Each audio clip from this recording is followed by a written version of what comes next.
What's up, y'all? It's your guy, eBay Fight Predictions in the building, and this is your Stephen Thompson versus Michel Pereira breakdown. What a phenomenal fight in the welterweight division. Really fun fight in this division. Two ranked guys going at it, and I just cannot fucking wait, man. This is gonna be a barn burner, man. Both guys are strikers, but interesting thing. I do think Michel Pereira has a grappling side to this. I honestly do. I was talking to my dogs about it, and he's actually shot for a few takedowns in a couple of his fights, especially against Colin Williams. That's actually how he won the fight. But yeah, Stephen Thompson comes with a record of before I talk about records, Stephen Thompson is the number 7 fighter in the world in the UFC rankings, and Michel Pereira is the number 15. So yeah, just had to give you guys the rankings. Stephen Thompson comes with a record of 17-6-1. Fighting out of South Carolina. Age, big thing here, 40 years old, so that's also something to think about. Height of 6 foot and a reach of 75. Michel Pereira comes with a record of 28-11. Insane how many fights the guy has. He's fighting out of Brazil, age 29, and a reach of 73. So I think Thompson's gonna have that reach advantage, and he's gonna pot shot him a little bit. He's gonna use that jab. And I was thinking, I was watching the Holland fight again. And that was one of the things that just came to mind. And Holland had that big reach advantage. And the reason why Thompson fought so aggressive is he had no choice but to fight so aggressive. So I think we might see a different side of Thompson in this fight with the matchup. Obviously, Michel Pereira is crazy. He's super athletic. He does his flips. He's fought even himself. He's fought even measured. But you might see a Thompson that applies that jab. You know what I'm saying? And is more distance management based and more defensively responsible based. Because when he fought Holland, I was watching. He's so aggressive in there, and he was going for the kill. And that's why I think he got the finish that he got. And that was just a spectacular fight and a spectacular performance. But yeah. Michel Pereira, I mean, I've always been kind of critical of the guy. Obviously, good fighter, but I thought he lost his last fight against Ponzinibbio, and that was a more washed version of Ponzinibbio. He had a good fight against Andre Fiallo, but Fiallo's been getting knocked out recently, so it wasn't such a good look to go to decision against him.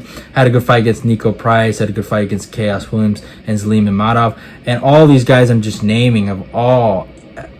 Ponzinibbio's coming off a loss, Andre Fiallo's coming off a loss, Nico Price is coming off a loss. Chaos Williams should have lost his last fight, and I'm pretty sure Zlim Imadov lost his last fight. Could be wrong, but I'm pretty sure, yeah, he's coming off a loss. Well, it was to Michel Pereira, so no to this guy. But still, my point is, none of these guys are doing too well recently. Just saying. He has that weird fight against Diego Sanchez, and his only real loss was against Tristan Connolly, where he had that stupid hiccup, and Tristan Connolly just made him work. Made sure that he was going to pay for all them goddamn flips he's done, and kind of put it on him with the wrestling. So yeah, Tristan Connolly got it done. Wonder Boy, last one was against Kevin Holland, who's coming off a win himself. He lost to Bilal Muhammad, who's basically the #1 contender. He lost to Gilbert Burns, who basically is this third best welterweight in the division. Beat Jeff Neal, beat Vicente Luque, lost to Anthony Pettis, which isn't the greatest look in the world, but it was a crazy punch. Lost to Darren Till, which has aged really badly for him. Has a win over Jorge Masvidal. Those 2 wins against Tyron Woodley, Roy McDonald, Johnny Hendricks, Jake Ellenberger, Robert Whitaker. A lot of good guys in MMA. Wonder Boy will always be a staple. He'll always be known as one of those true #1 contenders to the welterweight division. Just a guy that was really good but couldn't get to the strap. But yeah, I just think even though that Wonder Boy is a lot older, the level of competition is not the same. Obviously, the new generation coming in will make their impact, and we've seen that happen before where the new guy does shock the world. But here's the thing. I thought Michel Pereira lost his last fight. Let's be honest. I really did. And I thought it was kind of crazy how some people tried to kind of ignore it and act like, oh, it was a close fight. The guy got outworked. The guy got out-hustled. And Ponzinibbio was a lot older. Wasn't even in his prime, and he was doing that to you. He's a kangaroo.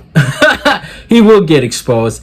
Do I think he can go out there and try to wrestle Stephen Thompson? There's a good chance of that. And he could be successful. He could win this fight. if he does go out there and wrestle, he's athletic, he's big, he's strong, so he could do that, but he's not a natural wrestler. And Stephen Thompson does have a little bit of takedown defense left. I will say Thompson's wrestling takedown defense is completely shot at this point, and I think that might be really legitimately gone, but his offensive striking is still there. And I could even see Michel Pereira maybe winning 2 rounds, but getting so gassed because he's not used to wrestling at such a high pace, and then Thompson finishing him with the strikes after, that. I could see that. But here's the facts.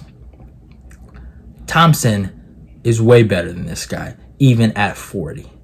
Okay? There is levels to this game, and Thompson will show why he is the Wonder Boy. And I think the body kicks are going to be there. I think he could finish this guy, but I will take Thompson by decision. I think the reach advantage and just the skill, the overall skill, and just the difference in competition and just the difference in career echelon. I don't think Michel Pereira goes past being number 15 in the world at welterweight. You know what I'm saying? Thompson is a legitimate top 5 fucking guy in his prime. You know what I'm saying? Like a legitimate top, I shouldn't even say top 5 guy, a legitimate number 1 or number 2 welterweight in his prime. You know what I'm saying? That's the kind of echelon he's dealing with. And yeah, he might be a little older, but don't forget, all right, just a few fights ago, he was whooping Jeff Neal like it was nothing. So when he's in a stand-up fight, he is the best in the world. Unless you catch him with something, he is the best in the world. He's one of the better strikers in the world, in the UFC, currently still at fucking 40. So, and he doesn't get hurt a lot. I know he kind of got hurt a little bit against Kevin Holland, but I don't think Pierre is that guy. I highly doubt he gets it done here. So I'm rocking with Stephen Thompson to get it done. That's my pick. Hope you guys enjoyed the video. Fucking UFC 291 cannot come any sooner. That's going to be a phenomenal card. But yeah, make sure you go check out the stream. Go follow me on my Instagram and my Twitter. Like, comment, share the video. Also follow me on my TikTok. Let's get this eBay Fight Prediction Nation growing. Love y'all and goodbye.